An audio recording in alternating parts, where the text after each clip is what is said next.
Welcome everybody to Friday Tech Tips Week 4.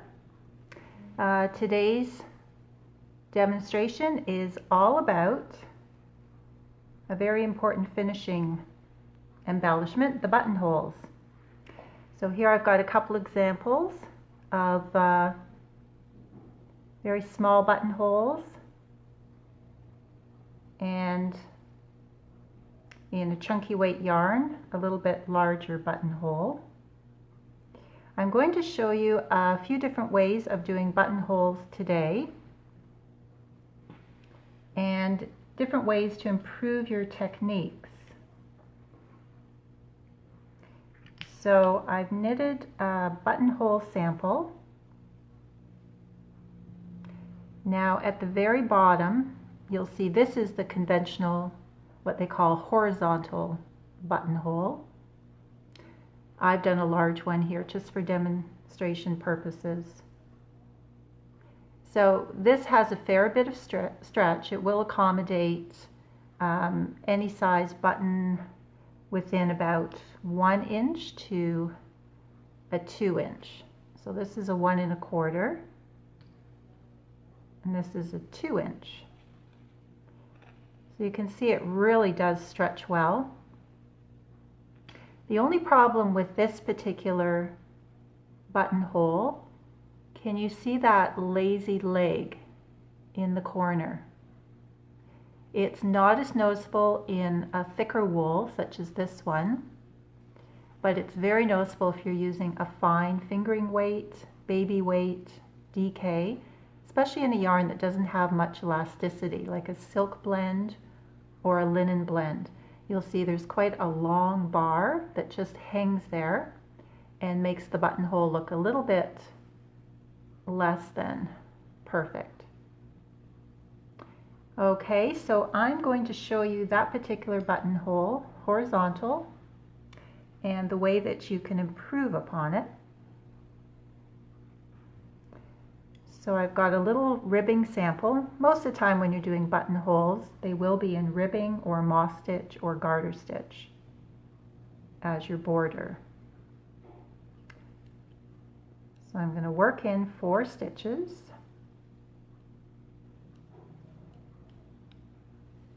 And then usually in the buttonhole directions, they would tell you how many stitches to cast off for the first section of the buttonhole.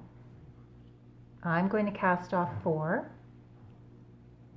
And remember, when you're casting off, you have to work in the pattern.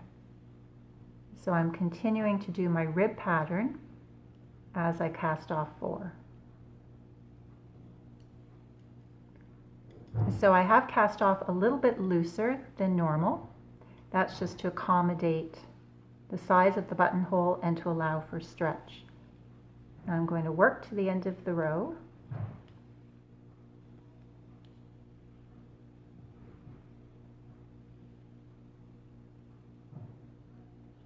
And then I'm going to work back on the next row till I'm 1 stitch before the buttonhole space. Okay, so now I have 1 stitch, and that is the stitch that gives us trouble. That's the lazy stitch. So if I were to purl it and then start casting on my 4 stitches, you can see it's already got a long lazy leg. So let's just undo that stitch and see what we can do to resolve the issue. Okay, so taking my right needle, I'm going to find the left leg of the same stitch. So it's not the stitch that's on the needle.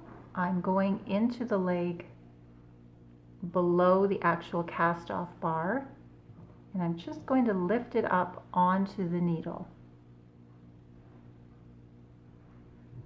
So I have the left leg and the actual stitch, and I'm going to knit those 2 together. It will be a little bit tight, but you can get through it. Okay, so what I've done in essence there, I've just tightened up the left leg, almost similar to what we do in a wrap and turn technique. So now you have 3 choices for casting on over top of your buttonhole opening. You can do the cable cast on if that's your preference. You can do the knitted cast on, or you can do the backwards loop cast on.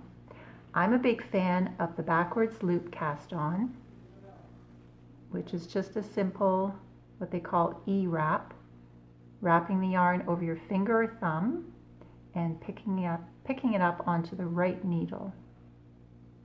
So I have to do 4 stitches, and then I'm ready to finish to the end of the row.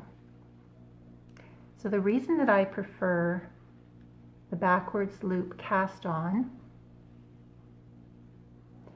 is I feel that it gives a little bit more stretch. The cable cast on is a very, very tight cast on, and if I do have a large button like this or this, I really want to ensure that I can fit it through after all my hard work. And the other reason I do like the backwards loop cast on, I find that it leaves the least bulky edge. The cable cast on has almost like a double edge, and the knitted cast on can be quite holy and open. So personal preference, I do like the backwards loop. Let me know what method you like for casting on over your buttonholes. So I'm going to work across the buttonhole, reconcile the stitches back into the rib pattern, and then we'll have a look at the corner to see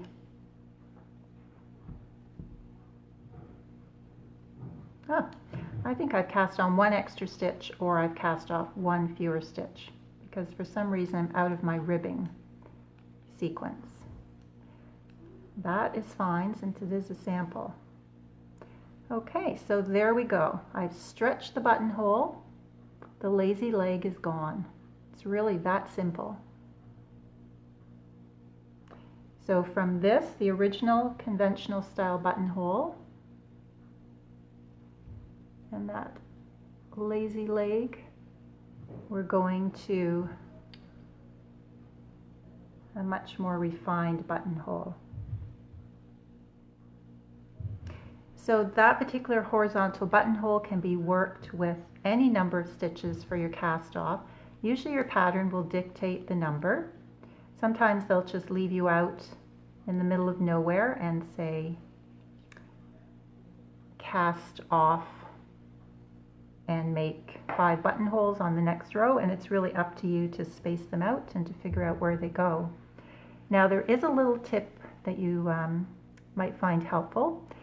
When you are casting off mid-row, such as a buttonhole, you have to remember that if the pattern says work 5 stitches, cast off 4 stitches, that you are having to work the 5 stitches plus 2 stitches. Those 2 stitches become part of the cast off.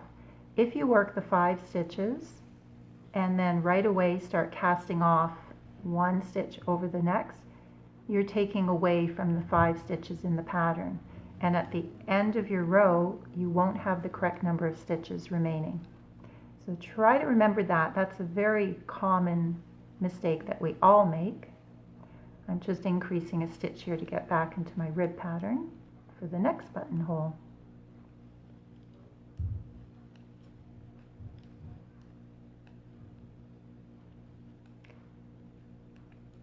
Okay, so conventional buttonhole, this is the revised method that I've just demonstrated. Next up on our list is my personal favorite, and that is the yarn over buttonhole. Most often when a pattern calls for a cast off buttonhole, I revert to the yarn over method. So that is what I've done on the little baby self-striping cardigan. Just a very simple yarn over buttonhole, and it will accommodate a 1/2 inch button to about a 1 inch, depending on the thickness of the yarn and the size of your needles. It is very small, well-rounded, and it sits very shyly, very neatly between 2 stitches, has plenty of stretch. So I'm just going to demonstrate that is my yarn over buttonhole here. Let's see if it will accommodate a 1-inch button. It looks pretty small, but it fits through. And another thing to remember, every time you do up your buttonholes, they do enlarge. So what once was a very tiny little opening has already enlarged just from doing a button up twice. Okay, so let's try the yarn over buttonhole, which is really the same as doing an eyelet stitch in a lacework pattern. So for this one, I've worked in 6 stitches in my sample, and I'm just going to bring the yarn over my right needle, and I'm going to work the next 2 stitches together. When you're in ribbing, you always go with the second stitch. Here I have a knit and a purl, so I'm going to purl 2 together. That way I'm not throwing out the ribbing by breaking the sequence. So I'm going to work to the end of the row in my established pattern.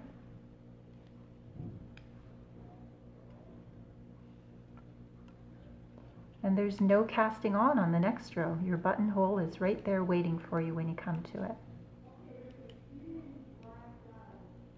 So I'm ribbing up until I see the yarn over, and just be careful you don't accidentally drop it off the needle. We've seen that happen too, and then your buttonhole disappears into oblivion. So I finished with the knit. The yarn over now is going to become a purl, and then knit, purl to the end.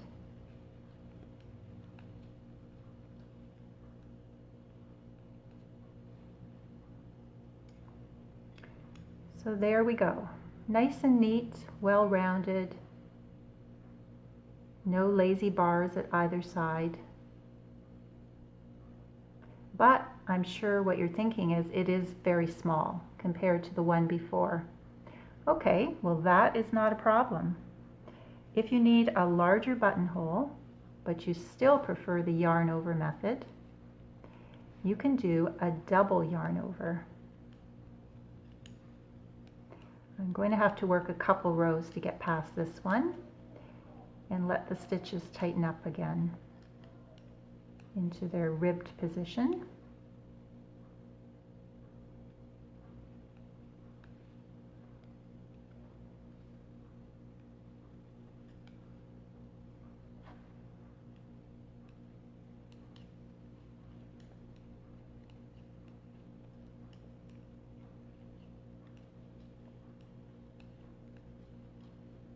So there's also something very important to consider if you are switching from the pattern instructions that call for a cast-off style buttonhole, like the first one we tried, to the yarn over buttonhole. The yarn over buttonhole only uses up 2 stitches. So if the pattern is telling you to rib 5, cast off 4, rib 5, cast off 4 to the end of the row, and you decide to substitute for the yarn over style, you're upsetting the math. So you're going to have to sit down very carefully and work out how many extra stitches you work between each buttonhole, because you're only getting rid of the 2 together. You're not casting off 4 each time. A little bit of math never hurts us. Okay, so now we're going to try the double yarn over buttonhole, which will accommodate probably up to a 2-inch size button. So we want our buttonhole to be right in the middle of the ribbing.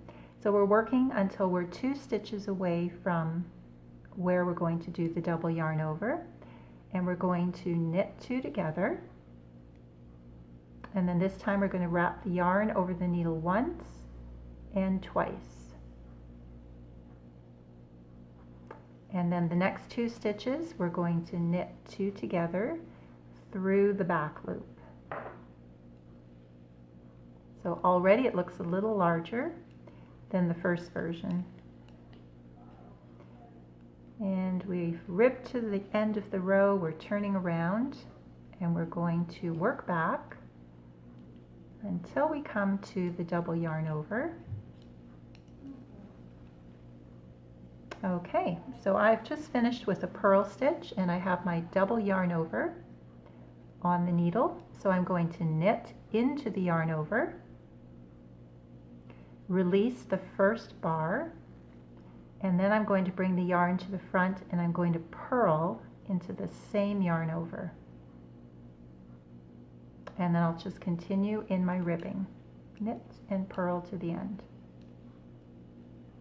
So we got rid of 2 stitches on the first row of this buttonhole technique, and we've created those 2 stitches again on the second row. So there we have the yarn over buttonhole, a single yarn over, and here we have the double. It's a nice rounded buttonhole. It will stretch. Let's test it out on the 1-inch button. There's plenty of room. I would say the 1-inch button is a little bit too small for this size, and now we're going to the 1.5-inch. Perfect. It would probably even stretch to accommodate the 2-inch. But I'm too close to the buttonhole on the needle, so I cannot show you that. So now I'm going to work a couple of rows and then show you one more buttonhole style.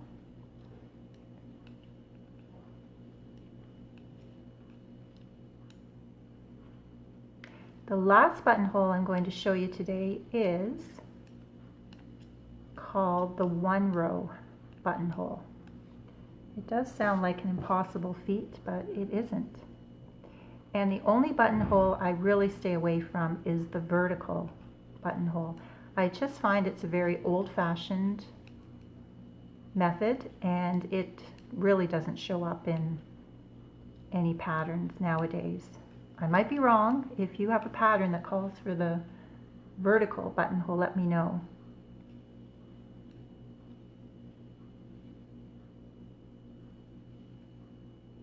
Okay, so I'm going to work in 4 stitches, and then before I demonstrate, let's just see what it looks like. So once again, the bottom buttonhole was the very traditional horizontal buttonhole. This was the horizontal buttonhole with a little modification here. Then I did the regular yarn over buttonhole. Then I did the double yarn over buttonhole. I can fit 2 fingers in there, 1 finger in there.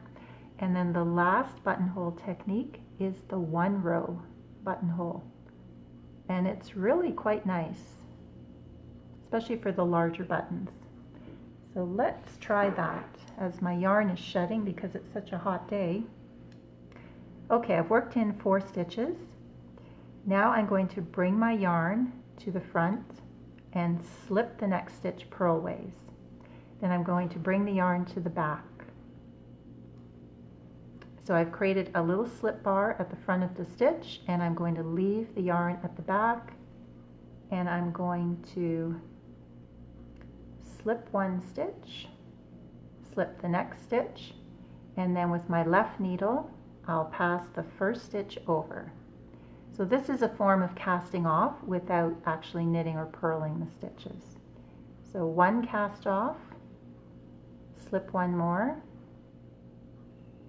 2 cast off, slip 1, 3 cast off, might as well do 4, and there's our 4th cast off. Now I'm going to slip that stitch back to the left needle because it hasn't actually been knit or purled, we've only slipped it over. Now I have my working yarn wrapped across the first slip stitch that we did here. And again, you can choose your cast on method. I'm going to do the backwards loop method. So I'm slipping on 1 stitch, 2, 3, and 4. The exact same number that we just cast off. So isn't that quite magical? Everything's happened on one row. Now we're just going to work to the end in ribbing. And there's one little trick on the next row. So I'm working in ribbing up to the buttonhole, and then I'm reconciling my stitches back into the rib sequence. So there should be 4 across the opening. Okay, now what's happened here, we've come to the slip stitch. Now generally with this buttonhole method, they do suggest you just rib to the end, but that creates that awkward little bar right across the front of your knit stitch. And I just don't think that looks very professional. So I like to lift the bar up on my left needle. So I'm coming from front, under, to the back. And once I've lifted it up, I'm going to work the 2 stitches together. I'm on a purl stitch, so I'm purling those together. And then I'll finish in my rib sequence to the very end. So that funny little bar does get in the way, and it really belongs somewhere. So look how neat that is. The bar has disappeared. It has been worked in behind that knit stitch in the corner. And the buttonhole is nice and stretchy, quite tight in the corners. No lazy legs. Okay, so maybe I'll show you that one more time in case you're following along and practicing with your swatch.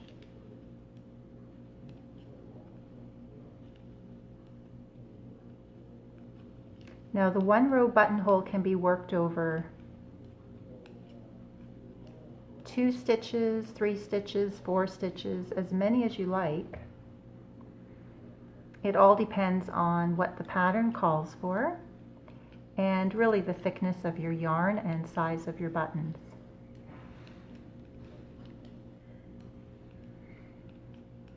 Both of these garments, the baby self-striping cardigan and the teddy jacket, have the yarn over, just a single yarn over. And you can see this is a larger button than this one, but the size of the needle is much bigger and the yarn is thicker, so of course you get a larger buttonhole.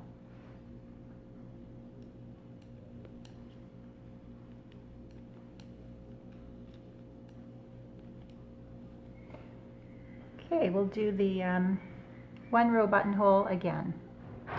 So I'm going to work in 4 stitches in my rib pattern. And again, you can be doing your buttonholes over garter stitch, moss stitch, and any type of ribbing or stocking stitch, it really doesn't matter.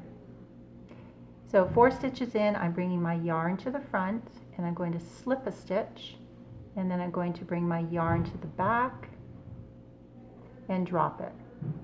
I'm going to slip the first stitch of the buttonhole and the second, and with my left needle I'm going to bring the first stitch over top, slip the next one, bring the next stitch over top. That's 2 cast off. We're aiming for 4, 3, and 4. Okay, when you've worked the last cast off stitch, it goes back to the left needle, and then pick up your working yarn, decide your favorite cast on method. I prefer the backwards loop, and I'm going to cast on 4, 3, 4, just like magic. And I'm ready to continue in my pattern sequence with purl 1, knit 1.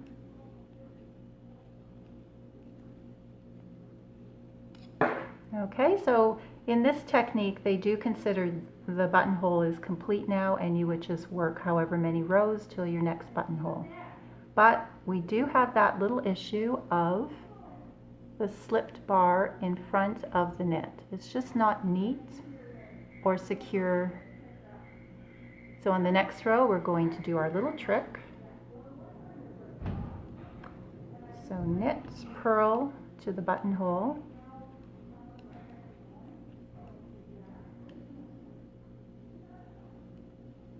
And remember to stop just before that funny slip stitch.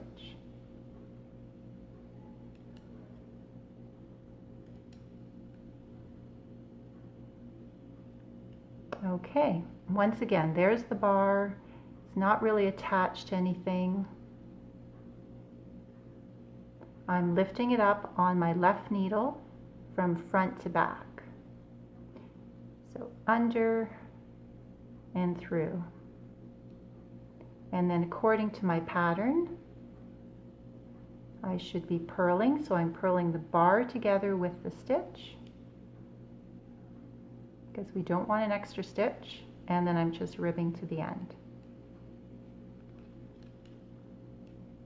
Okay, so I'd love to hear which is your favorite buttonhole today. Have you tried all of the different styles of buttonholes? There we go.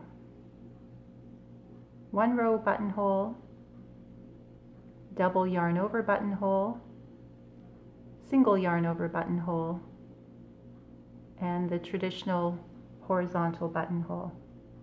Thanks everybody for watching. I hope you got some new information today about buttonholes that you can use in your coming projects. And be sure to leave some comments if you have any suggestions for tech tips that you would like to learn or improve upon. And I will be back next Friday at the same time. Have a lovely day.